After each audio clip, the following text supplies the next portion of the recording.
Oi, pessoal, tudo bem com vocês? Estamos aqui então para mais uma aula de história. Meu nome é Wenderson Modesto e nessa nossa aula de história nós vamos fazer a parte 2 de um período que ficou conhecido como redemocratização ou Nova República.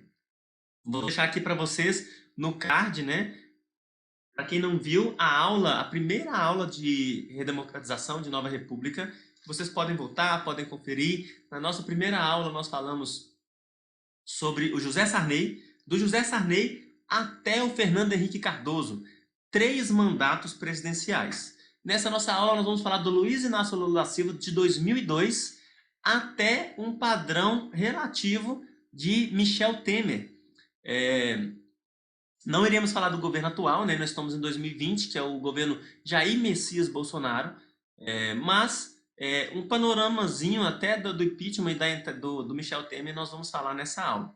Assim como eu já falei com vocês na outra aula também, esses governos, gente, nesse momento, eles são vistos como governos econômicos, são vistos como governos que estão tratando questões econômicas. E nós vimos, gente, só na Primeira República, só na Nova República, no primeiro vídeo, na primeira parte da Nova República, a mudança da moeda por várias vezes. Do cruzeiro para o cruzado, do cruzado para o cruzado novo, do cruzado novo para o cruzeiro novo, do cruzeiro novo para o URV, para depois vir o plano real. E é o que ficou efetivo dentro do governo do Fernando Henrique Cardoso, desde o governo de Itamar, e existe até hoje aí para nós. Então vamos para a nossa aula? Até lá então, depois da vinheta.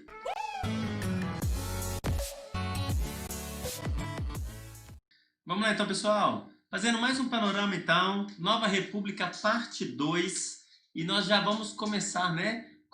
Falei para vocês na parte 1 com relação à queda de popularidade do Fernando Henrique Cardoso devido ao apagão, devido à falta de empregos. O apagão também, ele acontece em 2001, né, devido à falta de chuvas também, que é uma das consequências.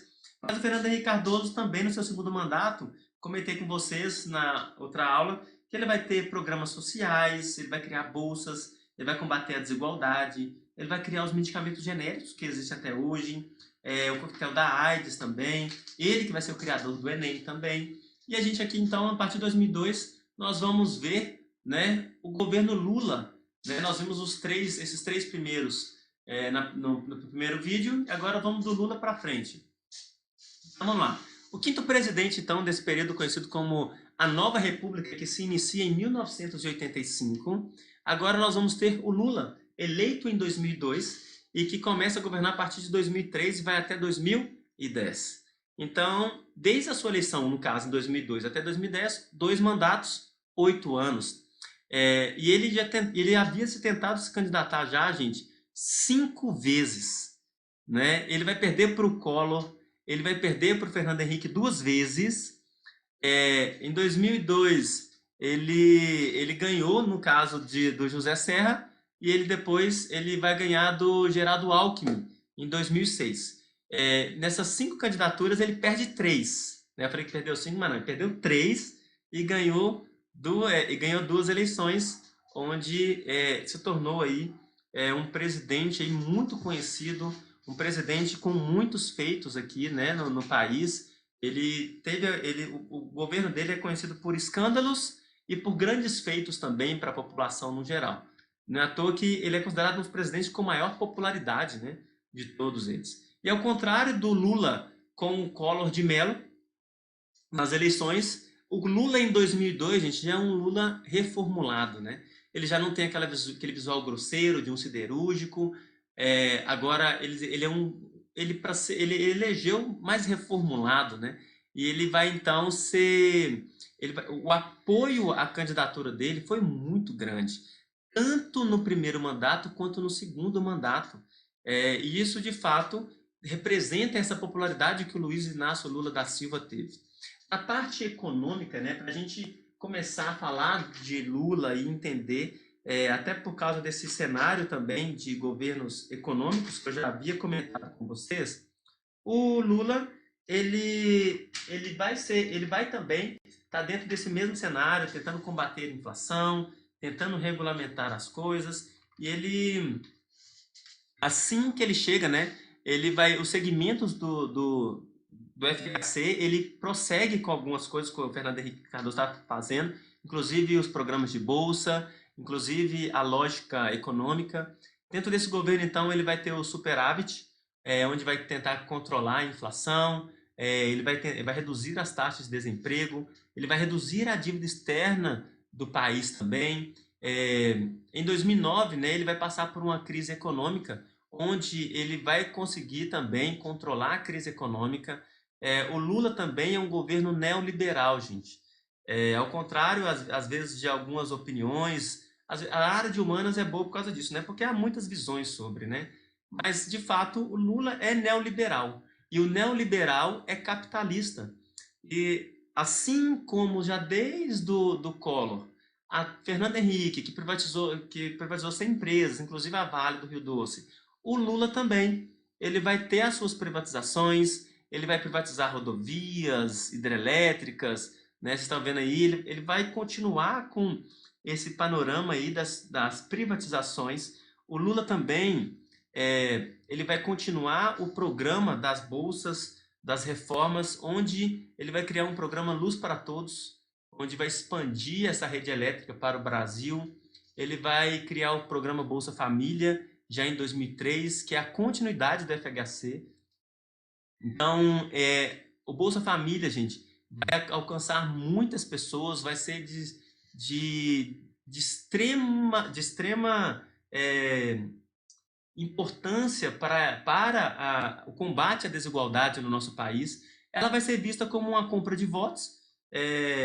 De fato, há uma visão muito forte com relação a isso, e a gente entende também que o Bolsa Família vai ser dado para pessoas também que não precisavam, né? Muitas fraudes vão acontecer, muitos escândalos vão acontecer, pessoas descobertas, políticos e tudo mais.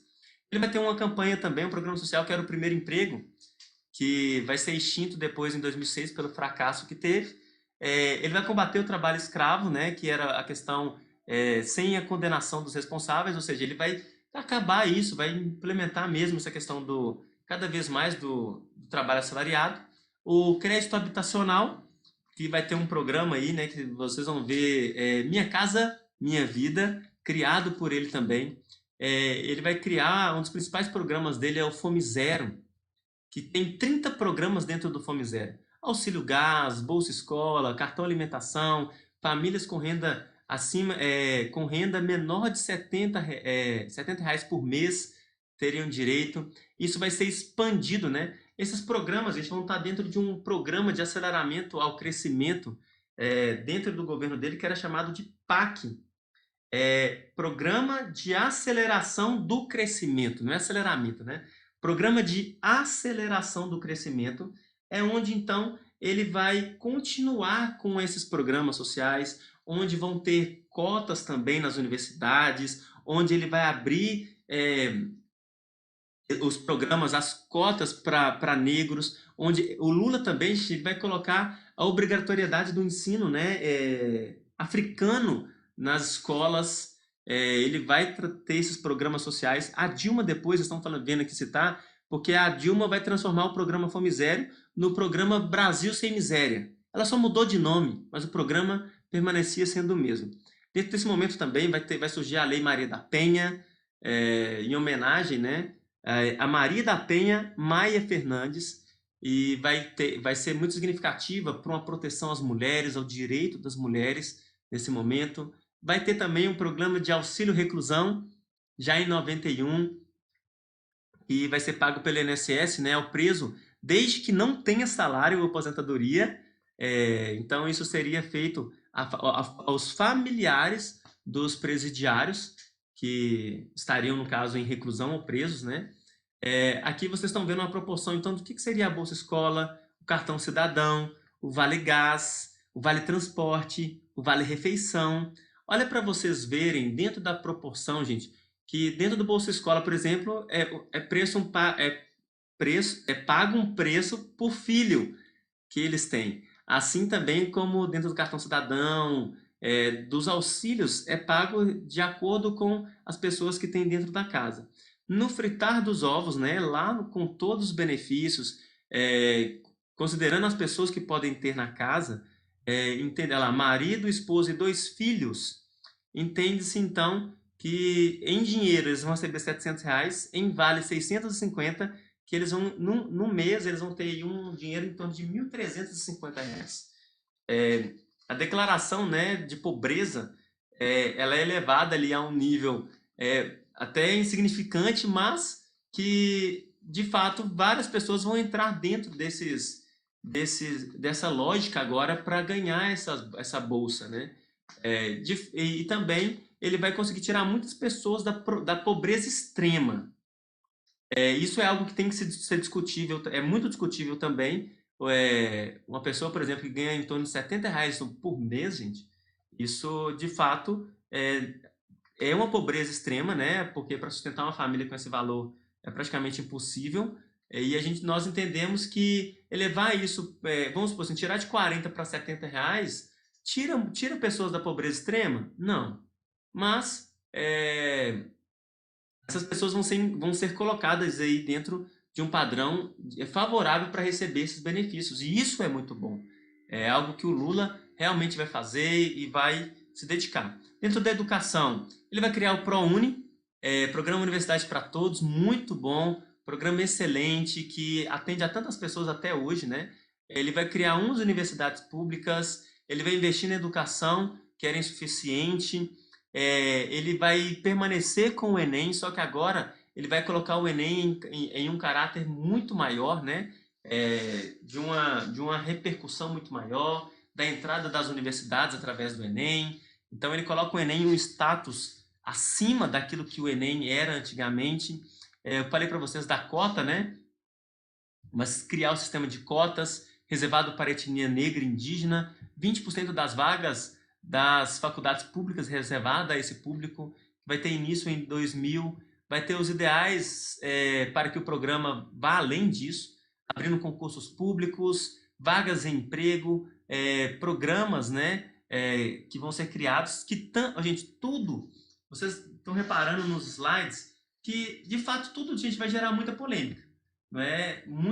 Vão surgir escândalos com relação a isso, vão gerar pessoas que são contra, que são a favor, enfim, né?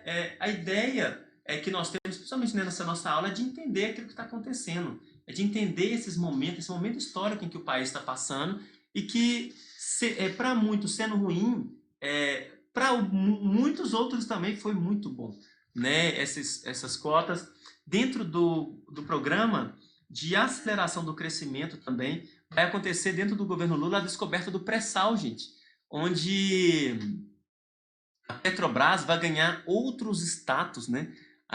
O Brasil vai ser autossuficiente em petróleo e o Brasil, né, dentro da política externa do Lula, né, na questão do Mercosul, de estar dentro de países emergentes como os BRICS, o país vai ter um status muito melhor nesse momento.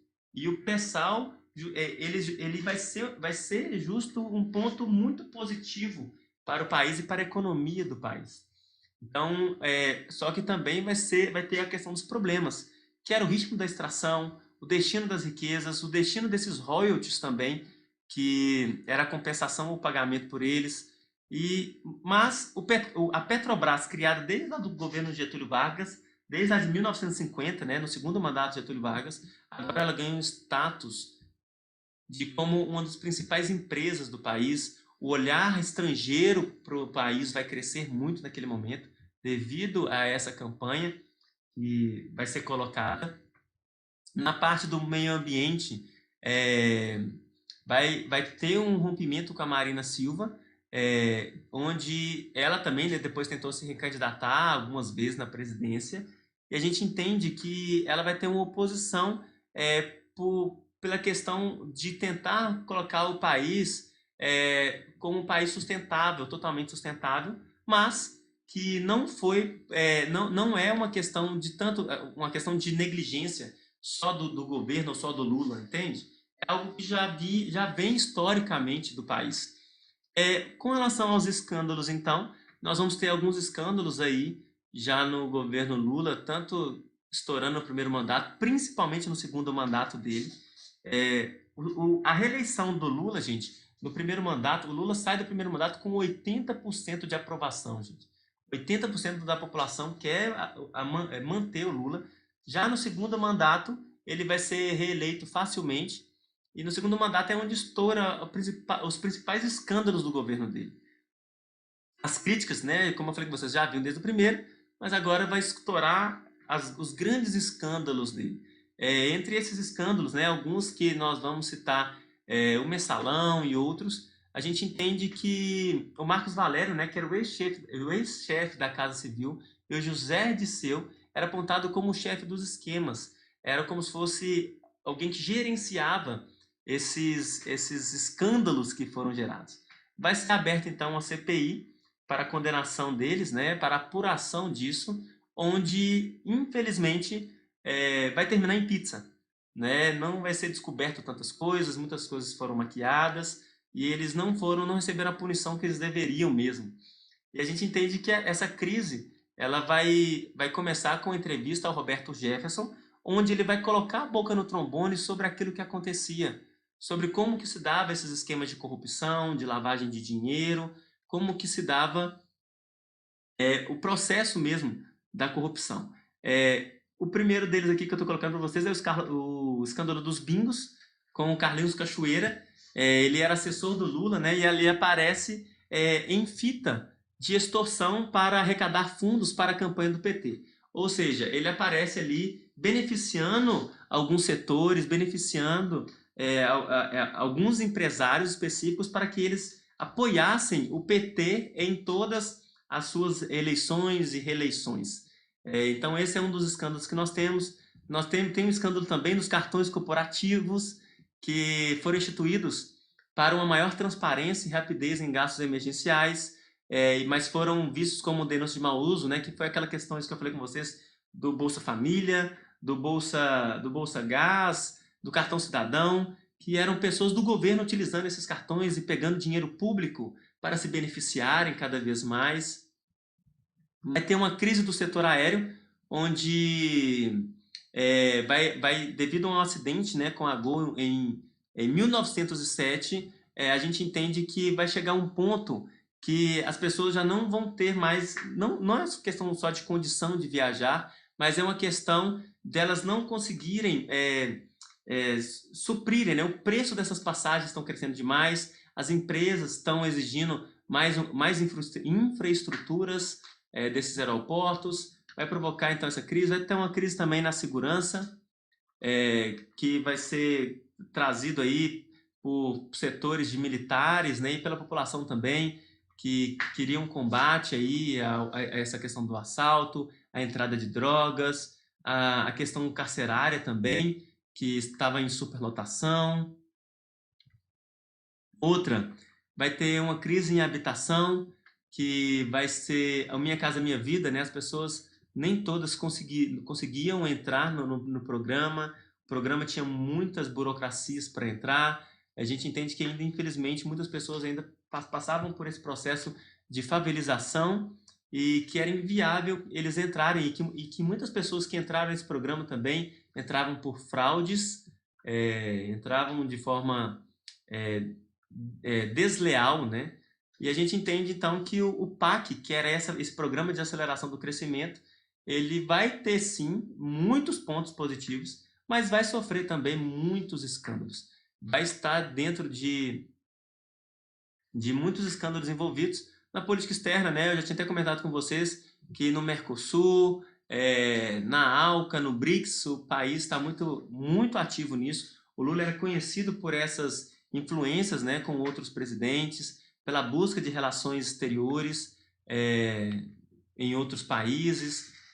A gente entende que também, da mesma forma, essa busca que ele tinha de influência vai prejudicar o país também em alguns pontos, até que a gente entende que vão abrir novas eleições, e mesmo dentro de tantos escândalos, mesmo dentro de tantas coisas que vinham negativa contra o governo, o Lula, né, por ele não poder se reeleger, a popularidade dele com certeza cai no segundo mandato, mas ele apoia agora o governo da Dilma Rousseff, em que vai suceder ele, né, vai ser visto aí também como dando continuidade a um governo, já que o próprio o Lula já estava fazendo. Naquele momento, né, o Lula também, o PIB do país cresceu, né, com o governo Lula, cada vez mais. Só que os escândalos também vão trazer aí algo ruim, né, para o governo dele.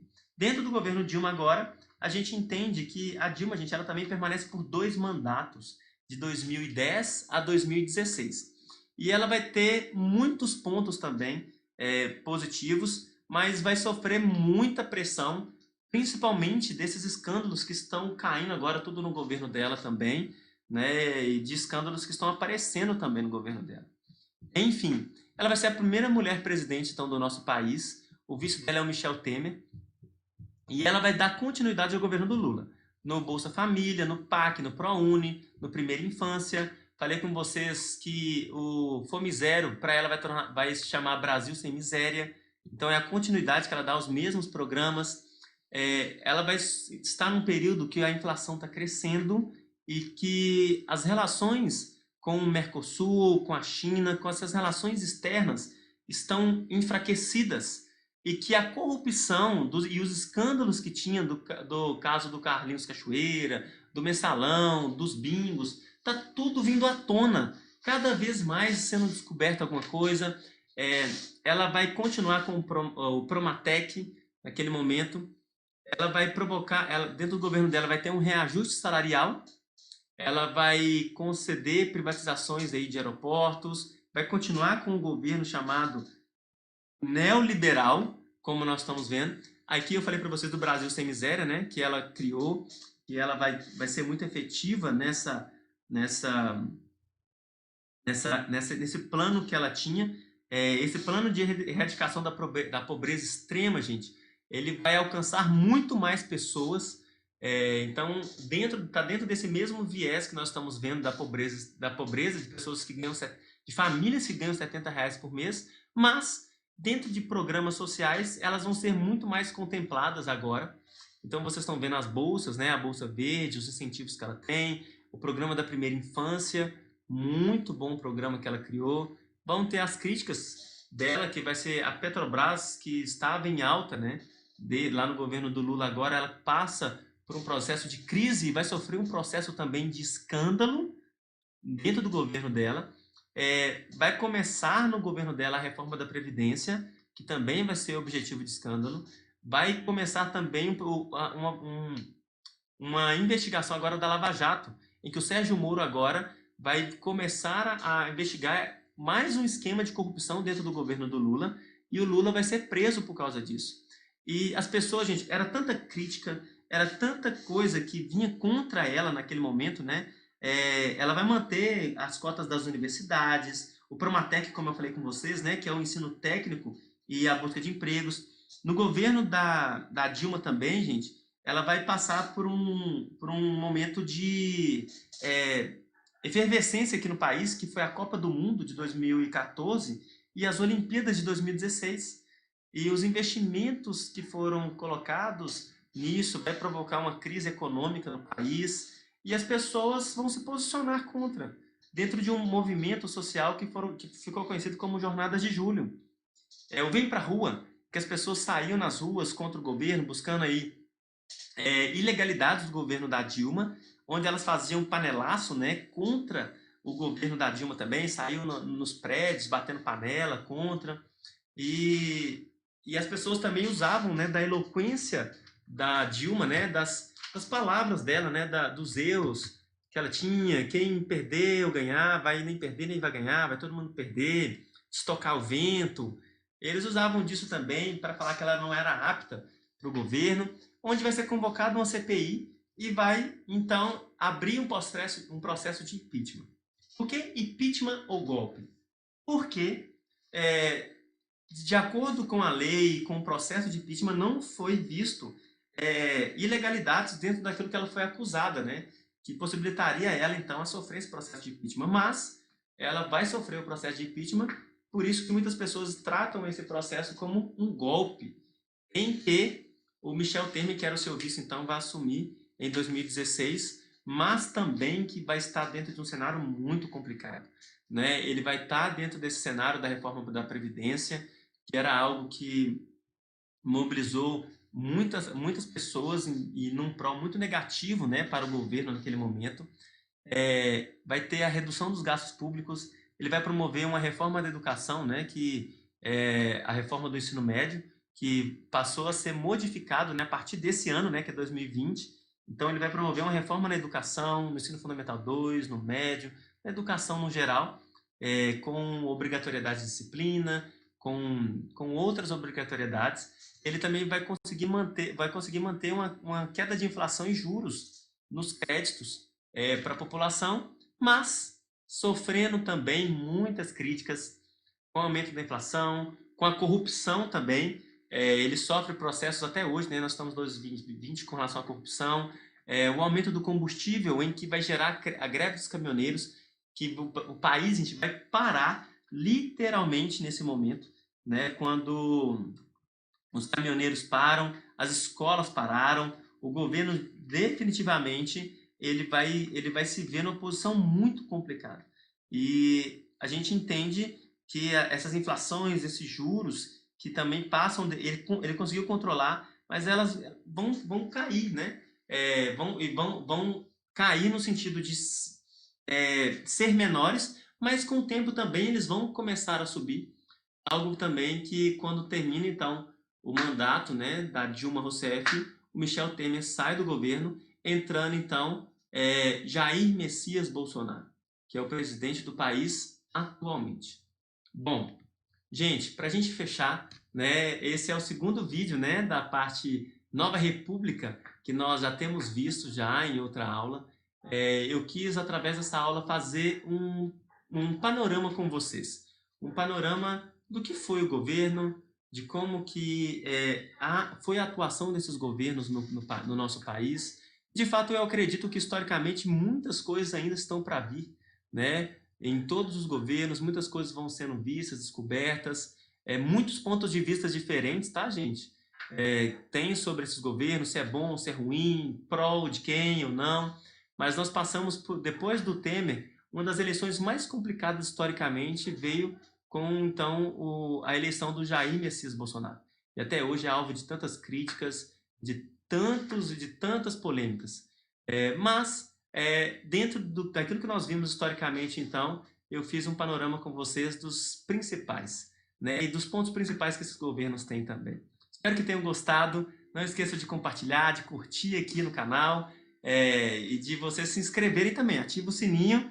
Podem entrar também lá no meu Instagram, @emersonmodesto. Posto curiosidades, posto coisas lá para vocês.